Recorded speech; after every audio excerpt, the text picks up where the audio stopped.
have to reset. I love that. That's what it is. And oh my God, the boss who would tell me she didn't have time to go to the bathroom. I'm like, this is just embarrassing. It's not a badge of honor, right? Like just that's the foundation. That's the root cause I see of when people behave badly in the workplace. They're just not taking care of themselves.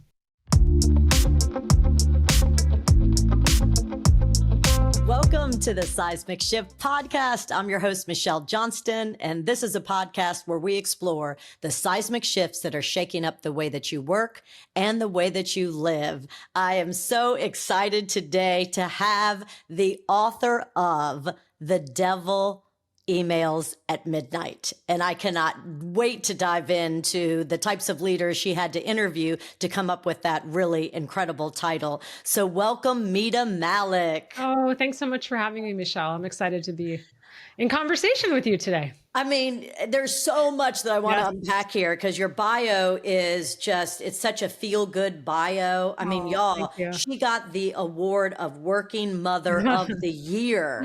She is the head of inclusion and diversity at CARTA. Formerly, she was the head of diversity and inclusion at Unilever, where they won multiple awards for working mothers, one of the best places to work for women and one of the best places to work for working moms. So, and there's so much more to unpack. So let's just begin with seismic shifts. You have your finger on your pulse. You've just written this book. You've interviewed a ton of people. What are the seismic shifts that you're seeing out there?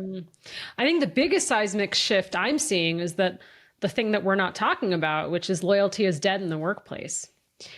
And so this idea of the social contract, like I remember my uncle worked at AT&T for 30 years and got a gold Rolex. Like those days are over. This idea that I work for you, you're going to give me a pension, benefits, I will be taken care of.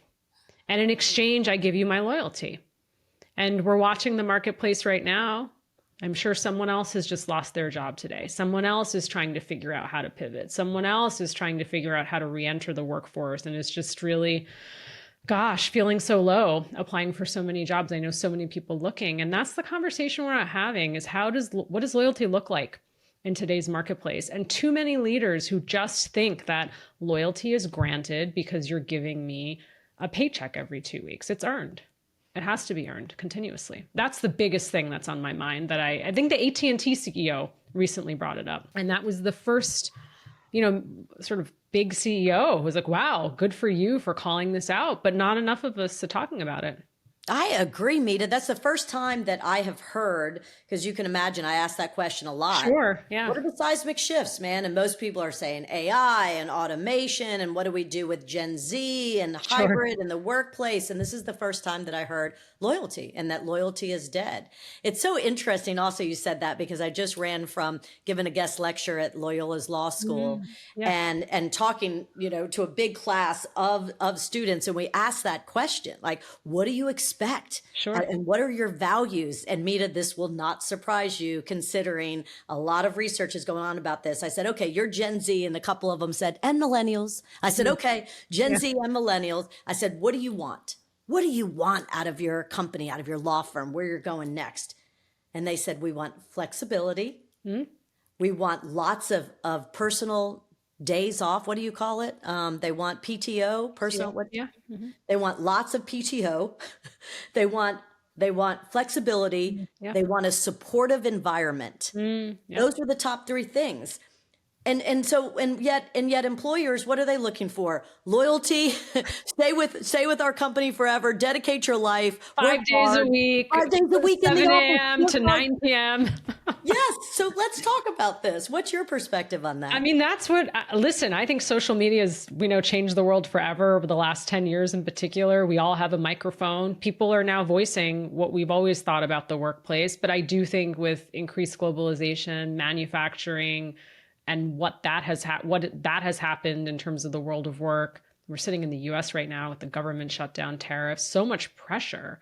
And so people realize that you need a supportive environment to thrive. The things that generations before us tolerated, we will no longer tolerate anymore. We will no longer tolerate the bully boss, the fear-driven culture, any of that.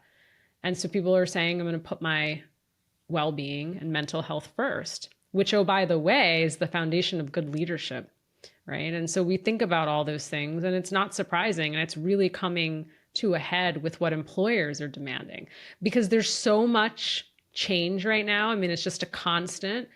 If you are leaders in companies, you're scared, you don't know what to do. So you go back to the old way of doing things because it's too scary to go in to think about, how do I handle this problem? No one's ever handled it before. And now I'm the first one trying to think about this. So let me just mandate 5 days a week back. That just seems like the thing to do, rather than saying, okay, the world of work is completely different now. We need new rules. People are just playing by the old rules. And this new generation is saying, I'm not going to do that anymore. That is exactly right. When I was staring at this large class that is about to enter the workforce this morning, I said, you know, it's fascinating. I said, you all don't want anything like in the other professors around my age. You all don't want what we were part of and what we worked hard to get. You don't want us, you know, what we represented, the type of work we represent. You don't want us. And I said, and yet we raised you. Isn't this fascinating? It is. Because I've got a 21-year-old. She's like, Mom, I don't want to work as hard as you. Mom, I want flexibility. Well, she watched you, right? She watched all of that. And Correct. You think about the times they were growing up in, right? And what they saw their parents and maybe even grandparents and relatives go through. They don't want that world of work anymore. They're going to say no to it. At all. And they are saying no to it. Although what advice, it's interesting because I did say, so basically I hear what you want. And what I've heard from employers is they want productivity, achievement, drive, right? They don't say the word loyalty, but we both know that's what it means. And so tell me the advice that you gave them or you would give them. And I'll tell you the advice that I gave them because these are two competing. They are reasonable requests and they have to be earned. So that's the thing. You earn it, right? And I think about the best teams, the best moments in my career when I applied, those good leaders, great leaders I worked for, they knew that I had incredibly strong output. They knew that I was helping drive the business. They weren't questioning what days I was taking off. They weren't questioning had I gone to Starbucks? Was I leaving early to pick my kid up from daycare because he was sick? Those weren't even questions because they just trusted me. But that trust, again, is not automatic. You have to earn it. So that's my advice for people entering, is that in those first few months, year, you are indispensable. You are doing what it takes. You are learning. You're doing the work that you don't really want to do, because then you get to do the great work you do want to do and why you joined the firm or the organization. And so that's my advice. Now, if you continue to do that and then they don't meet you halfway, and that you still feel like you're being micromanaged, your health is being put on the back burner, all of those things, then you have a decision to make on how long you stay. But you definitely have to earn it. Oh, that is such beautiful advice. I'm going to start using that. Oh, I love that. Here's what I told What did them. you say? I was curious. What did you say? I said, okay, so the employers, the recruiters who are trying to hire you have very different wants and needs than what you're articulating. So here's my advice. I said, know the language, get in the door. Of course, tell them that you're hardworking, you're into growing, you want to be promoted with the company, you want to learn, and that you'll do everything you can for the organization, and keep that in mind. And I said, and then once you get inside the company, then you can make change. Then maybe you'll be on the culture committee, you'll be on the inclusion committee, and you can say, you know what? I know you all are asking us to be in 5 days a week. Gosh, what about giving us Fridays at home? You can make change once you're inside the company, but you're not going to be able to make change outside. That was my answer. Yes. I love that. Great answer. So I remember you had said about great description of not managing the clock. And I remember I was coaching a leader a couple of years ago, and when I conducted the 360, I found out that he had lost his entire team, 100% turnover in the past year in marketing because he managed the clock. If you left 5 minutes before lunch, right, he docked you. If you came in at right, and it was soul crushing. Can we talk about that? Because I guarantee you there are listeners out there. We just made the top 10% podcast, which is amazing. And there are listeners out there who are going, wait a second, I thought that was supposed to be how you manage. We have to manage the clock. You have expectations. What are you saying? So this is the seismic shift. This is it. Listen up. It's about output, not input. No one is going to be doing their best work if you're constantly looking over their shoulder. It's so demoralizing. It is a form of micromanagement. And there's nothing like micromanagement to squeeze the joy out of work. You hired me to do a job. Let me do the job. Give me the space. And so here's the thing. Focus on the output. This is the client proposal that we're putting together. This is what it needs to look like. It's due on Friday. Why do you need to watch when I'm working and how long I'm working on it? You can have check-ins. But this idea of how's it go? You know, the boss who would Slack, text, FaceTime audio, missed call, right? Email. Like, you're like, I'm actually in a meeting, right? I'll get back to you when I can. But what does this need to understand where I am, what I'm doing? And it's the control. It's absolutely the control. Which is the perfect segue to The Devil Emailed at Midnight, which is a brilliant title, by the way. Thank you. So share with the listeners how you came to that. I have to write a book, and the book's going to be about the devil who emails at midnight. Well, I wrote my first book, Reimagining Inclusion, in 2023. That made the Wall Street Journal USA Today bestseller list. I then thought about what am I going to do for the second book? And around this time, as I'm thinking about a second book, I'm in my mother's home that had been flooded and almost destroyed. She's now back in the home and has been rebuilt and very happy. But if you've ever been in a home that's been ravaged by water or fire, it is so traumatic. So I'm in my childhood bedroom, Michelle, trying to save things. I have Barbie dolls that I thought would be worth something one day. I've got drawings from like elementary school. And then I have a notebook. And if you ever meet me in person, you will see I always have a notebook in my purse with me. I love to take notes and write down observations of things I'm seeing. I found a notebook from my 20s. It was basically a career journal, and I had written down nicknames for all these bosses I had then, vignettes, things they had said and done to me. It was wild. I was like, I can't believe I wrote all these things down and all these feelings about it. So as I'm driving away from my mother's soaked home, it was the Mean Girl burn book moment, right? The burn book moment where I'm thinking to myself, what if I'm in someone's notebook? Isn't that an interesting flip? I have been the person who has contributed to marketplace literature on how do you survive a toxic workplace? How do you survive a bad boss? It is the number one DM I get from people. And I thought to myself, but what if I am the bad boss? I've been a bad boss and chances are so have you. And that's the opening line for The Devil Emails at Midnight. That's the opening line. I've been a bad boss and I bet you have too. Yes. Yeah. That is brilliant. Can we go back? Where does your mom live? My mom lives in Boston. It was a cold New England winter day. It was the pipe burst in the attic. And I remember sending the pipe to the insurance company. The hole was this tiny and it went through the whole house. And so, yeah. So you really lost your Barbies and your journal? I did. The journal, I was soaked, but I like dried it and I could read through some of it. But like all these things, a lot of things that were lost. Yeah. That image and that story really resonates. I live in New Orleans. And so we went through Hurricane Katrina. Yeah, of and course. I was so lucky I did not flood. However, I remember living in this city where I was in the 20% that didn't flood and 80% flooded. And just anywhere you drove, you saw the contents of people's homes just out on the street. And it is so, my heart goes out to you and your mom. That is a horrible situation to be in. And you're going to love this about journals. Now I wish I would have kept them right at 2020. I was at a funeral right 2 days before lockdown. And I was at a elderly woman's funeral, and her grandchildren got in the attic and found all of her journals. Wow. And they came down and started reading them like a poetry reading about past boyfriends. Oh my gosh. And love letters.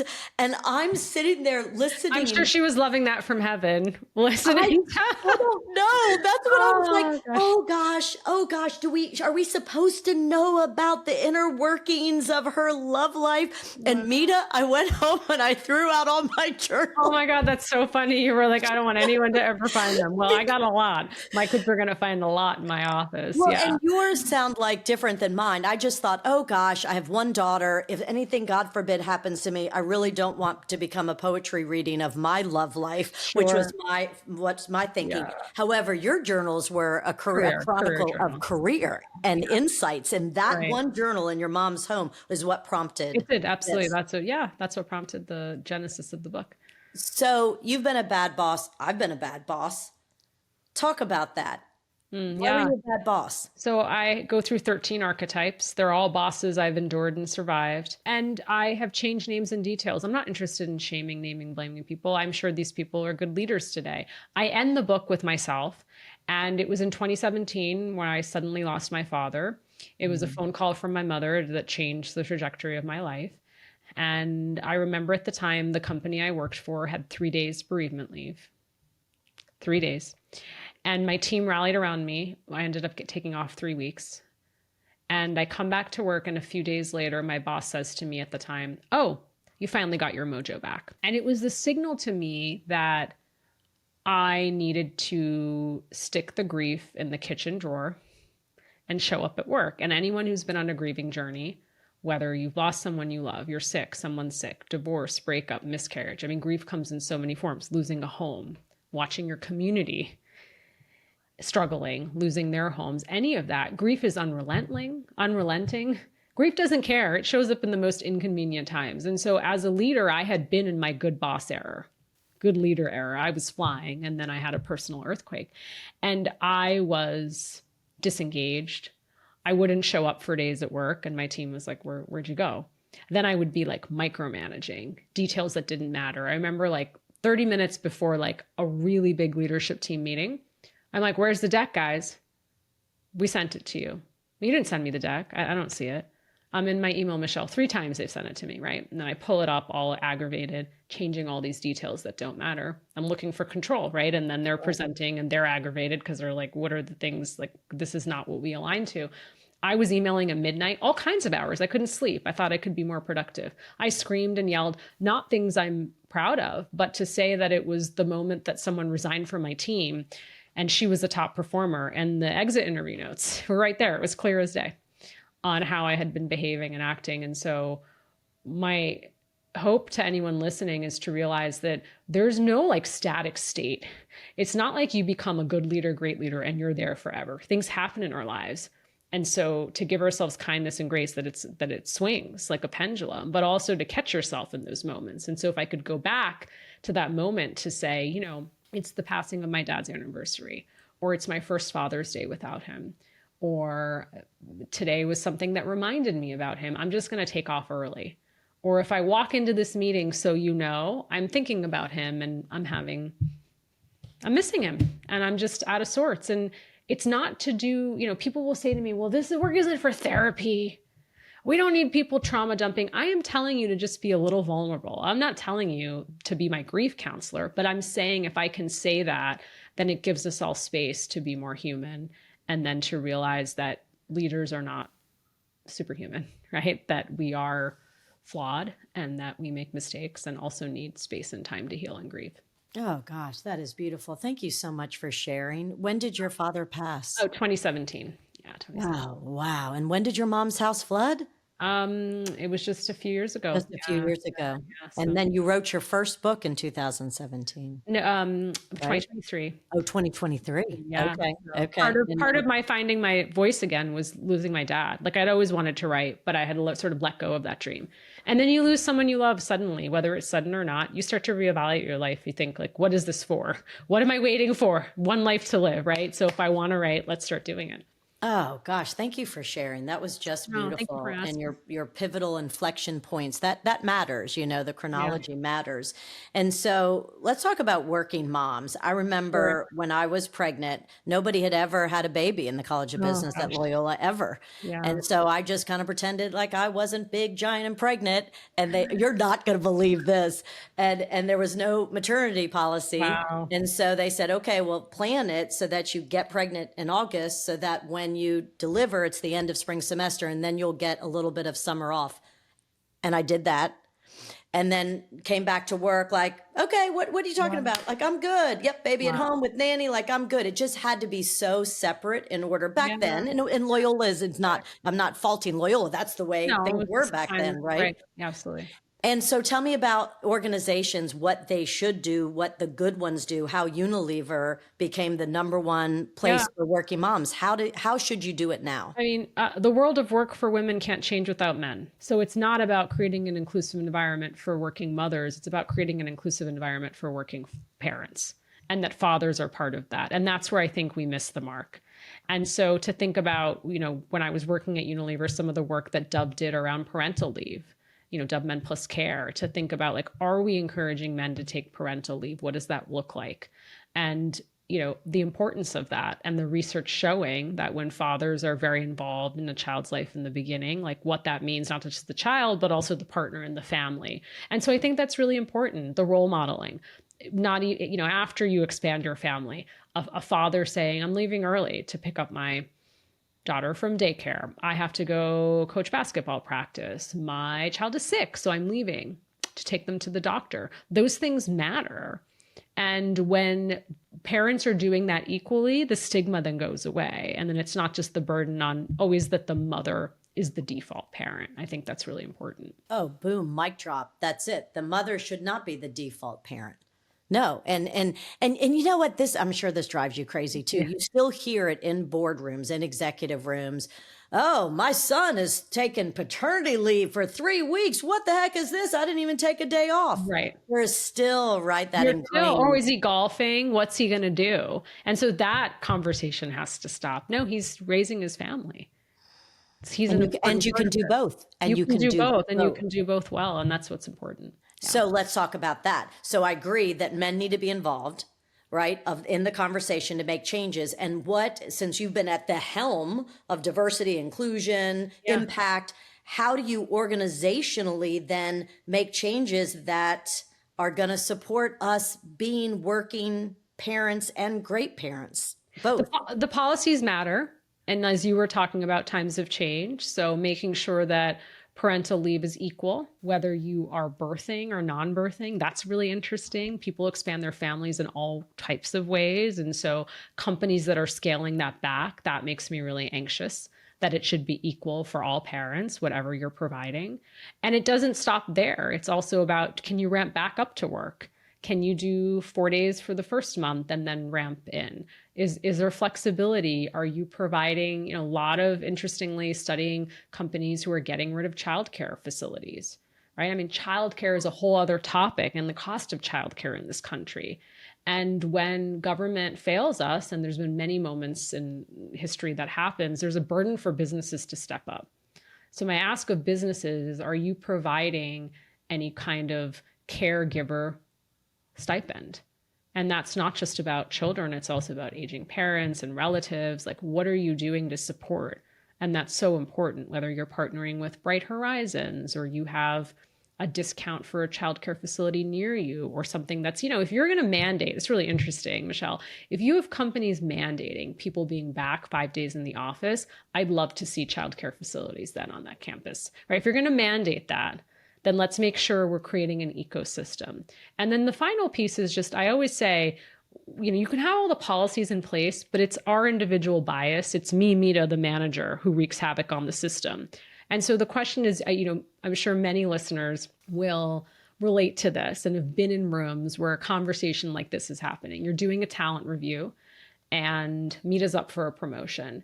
And Mita's out on leave and she's about to come back with a newborn, but it's a big promotion opportunity. And someone says, well, Mita just had a baby, so no, that's not going to work for her. And the question is, who gave you permission to slow down her career? Did anyone ask Mita? Because if Mita was Jake, would that be a question? Jake just had a baby.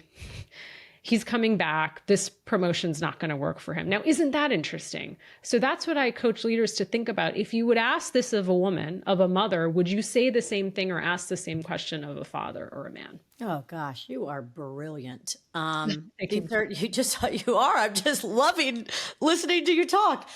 Yeah, these are fantastic questions. And so how did you get to be a working woman of the year? How are you balancing it? I have no idea. I have no idea. Most days I don't feel like that. I don't think most days my kids would give me that award. Listen, kindness and compassion. I think at the end of my life, I want to say, I think I did all these things well. I was a great mother, sister, partner, leader, daughter. But if I'm trying to do checks and balances every day, it doesn't work. right? I have a book tour that I've been on. I have a book that just came out. It made the USA Today bestseller list, The Devil Emails at Midnight. I'm so proud. It means that I've been away from my kids for a little bit. That doesn't mean now that I'm not more at home and present. And that's the shifts and ups and downs. But I think there's kindness and grace to show ourselves that it's not like every day I'm going to give an equal portion to my home life and my work life. Right. It's going to go in ebbs and flows. Ebbs and flows. That's exactly right. And you are in the middle of, when did your book what was the pub date? Oh, it was September 30th. So yeah, it's you in are the in it. it. Yes. And this book launch, it is exhausting and exhilarating. All those and things. Time consuming and all of those things. Yeah. And if you can, and this goes back to explaining the why, you know, like you said, if you're having a bad day because of grief, just say, sure, I'm having a bad day because of XYZ. Yeah. If I'm going to be out of the office a lot, I'm in the middle of my book tour, but this is actually a really good thing. It's a benefit for all of us. Sure. I'm going to be tired for a little while, but I'll be back. It's just explaining the why. Absolutely. Okay. So let's talk about the leaders who email at midnight. So let's do a MLK, a Martin Luther King, I have a dream speech. So what is your dream for an ideal workplace? Tell us about how that would look, how that would feel. It's a workplace where we are in service of each other. I don't like the term servant leadership, but I like this idea of being in service of each other. And so what does that mean? Leaders realize their number one job is to create more leaders. That's the number one job. And that means you coach, you teach, you train. You don't kick people when they're down. You help them up. You don't scream and yell and shout. You help them work through mistakes, and you praise them and you recognize them and you share the spotlight. I can go on and on. I go back in my memory to the really great leaders I worked for. They did all of those things. And I think the other big seismic shift that we are going to see is this backlash to anti-hustle culture, meaning that when people ask me about bad leaders, am I a bad leader? Am I a bad boss? What does it mean to be one? I think the root cause is people don't take care of themselves in whatever form. So what is good leadership about? It is about making sure you're taking care of yourself. You're exercising, you're eating well, you're drinking, you're sleeping, right? And so this idea of like normalizing emailing at midnight and being like, yeah, I'm burning the midnight oil. Listen, I've just launched a pretty major book. I have been in a drive period of my life, but I'm not an Uber app. I've got to slow down. And when leaders are leading teams, there's drive periods. Michelle might say to me, we've got this big proposal due next Friday. It's all hands on deck. Yeah, Michelle, I'm in. We're going to submit that. And then there's going to be time to rest and recover. But especially in the age of AI, as you brought up earlier, that's the seismic shift, is that we've got to lean into like how we're going to take care of ourselves. Because I'm not an AI agent. I'm not an AI bot. I can't compete with that. But I have to figure out how I'm going to compete as a human. Can I just say another mic drop? Boom. Mic drop again. Oh my gosh, that was incredible. And yes, so Marshall Goldsmith and I just wrote a book about just that. So the seismic shift in you is about, it's got to come from the leader first, and you have to prioritize yourself first. You have to. And then you have to have the shift in perspective and make it a relationship connection driven perspective, prioritizing yourself first so that you can show up at your best as a mom, as a daughter, as a leader of your people. Yes. And that is what I'm seeing on the front lines of executive coaching. So many of my high level executives are feeling this burnout of Zoom fatigue, and it's just unrelenting, and they've gained weight, and they're not exercising. They don't have time for bio breaks and lunch breaks, and they're losing their minds, right? And so it's a reset. I'm saying this is a whole. I love that. That's what it is. And oh my God, the boss who would tell me she didn't have time to go to the bathroom. I'm like, this is just embarrassing. It's not a badge of honor, right? Like just that's the foundation. That's the root cause I see of when people behave badly in the workplace. They're just not taking care of themselves. Is saying, I don't have time for a bio break. I don't have time for lunch. I don't have time to exercise, and I haven't seen my family. Yes. Okay. So those are all the signs. Let's do a reset, right? Yeah. Which is, so when you describe the ideal workplace, a lot of what I'm trying to promote out there, and I'm sure you are, is I tend to have creative moments at night, and I tend to email my people at night, but then I will say, if it's a Friday night, sometimes I am home on the couch emailing on a Friday night working, right? While I'm watching a movie, right? I'll say, don't look at this until Monday. I'm just having some creative ideas for content. Sure. Don't look at this to Monday. So give us some, let's end with this. Give us some recommendations so we're not the devil. Yeah. And I've been the devil who emails at midnight. So I'm guilty as charged. I would say that if you do that, if you are emailing at hours that are convenient to you, which might be at midnight, and I hope that's not every day because that's not sustainable. Right. And you say, don't respond to this till the morning or Monday. If I respond and I work for you, are we about to get into a midnight back and forth? That is key, right? Because I've been there where the leader says, don't respond. And I respond because I'm junior and I want to please. And then all of a sudden we're doing a back and forth. That is dangerous. So watch for that. The other thing I ask myself for is, what is my need to send this now? Is it because I need to get it out of my inbox onto yours? Can I start a Google Doc where I'm jotting down creative ideas? Can I put it in my notebook? What is it that is within me that I have to send this right now? And I'm guilty of this. And I pause and I'm like, what is this? And then what it creates is really clear ways of communicating. Because if, God forbid, you are sending an email at midnight or are calling, my team knows if I call you, something's happened, meaning we've lost a customer, budgets are being cut. Like, I rarely am using a phone because we're communicating in other ways. And the last thing I'll leave you all with is, unless you are a 911 operator, a firefighter, an emergency room medical professional, crisis counselor, nothing we're doing is life and death. It's just not. I've sold a lot of beauty products and SaaS software in my career. I'm proud of it, but no one lost lives over it. And so what's the need to constantly be in touch in that way? And how are you impacting your teams by sending repeated emails off hours? Love it. And so alternative approaches would be, sometimes I find that I'm creative late at night. Yes. And so I'll type the email and just save it, but not send it. Right. What are some other strategies that people can use to not be in that urgent? Have a Google. I've done this. You start a Google Doc, a team doc, where people just at all, anytime there's questions or things you want to review or creative ideas, you might have a doc that's just for creative ideas. You might have a document that's like follow-ups. And most of us are meeting. We have a cadence. So keep it for the Wednesday team meeting or the Thursday one-on-one, and just think about it that way.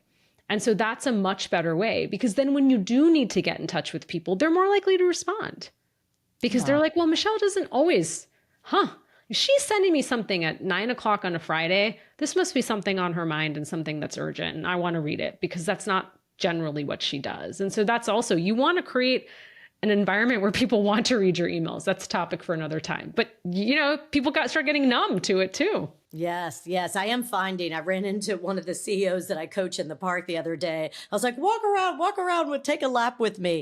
And he's like, Michelle, I realize that I send out lots of emails and people are just not reading them as much. And yet when I go out into the field and give not a talk, but just talk with people in a conversation, not talk that, people are listening. So I do think that's another seismic shift that we have to rethink how we're communicating so that people listen. Yeah. Mita Mallick, thank you so much. I have enjoyed this conversation. I am sure the listeners have too. There are so many mic drop moments there. You're full of wisdom, of insights, of advice, and also vulnerability. I love that you opened your book up with, I was a bad boss, and I'm sure you were too. It's not you saying, if you were a devil, you're a devil if you email at midnight, because I would never do that. You're saying, hey, we're all human. And let's figure out how to adapt and change, because life is change and work is change. Thank you so much, Mita. Thank you. The devil emails at midnight. What good leaders can learn from bad bosses. Hope you can grab a coffee. Thanks for this conversation. It was amazing. It was amazing. So thank you all for tuning in to the Seismic Shift podcast. Yes, please go and buy The Devil Emails at Midnight. And you can, where you can find it, Amazon.com. And Mita, what is your website? MitaMallick.com. And I'm on LinkedIn, so come find me there as well. Oh, fantastic. Thank you so much for tuning in, y'all. Bye-bye.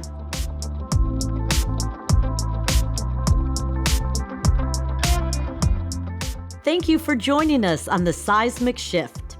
And before you go, can I ask one favor of you? Do you mind sharing today's episode with a leader you know?